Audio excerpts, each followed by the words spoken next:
Ramaya Ramabhadraya Ramachandraya Vedase Raghunathaya Nathaya Sitaya Pataye Namaha. Ayodhya Kand, chapter number 80. The road to river Ganga. The recital begins now.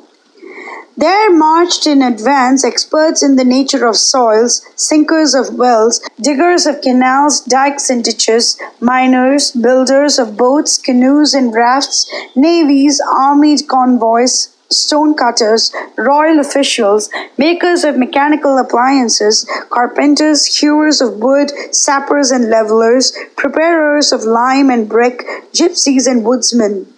These decided to go through their duties as soon as possible, for it would shorten the distance between them and Rama, and marched on to the banks of river Ganga like the rolling sea when the moon draws her with a mighty force. They travelled in companies and guilds with spade, axe, crowbar, and saw, and made a rough road through the tangled woods, removing the trees and stumps, branches, creepers, saplings, and stones from the path. Some planted trees where there were none, some felled down the larger trees with axe, chisel, and scythe, some burnt out the deep-rooted usiras, some levelled the rough, uneven ground, some filled the ruined wells and the deep crevices of earth. Some lay bridges over ravines. Some cut channels to drain away the waterlogged spots. Some pounded fine the stony ground. Some transformed shallow pools into lovely tanks adorned with flights of steps. Some dug lakes and wells of delicious water, where there was before but dry parched earth, with broad steps down which might descend elephants, horses, and men to slake their thirst, while shady platforms hard by invited them to rest their wearied limbs. The road by which the army was to travel was strongly built of stone and mortar, while lovely trees, heavy with flower and fruit, lined the sides, from whose branches many an intoxicated bird sent forth its sweet melody. It was charming to look at, like the pathway of the gods.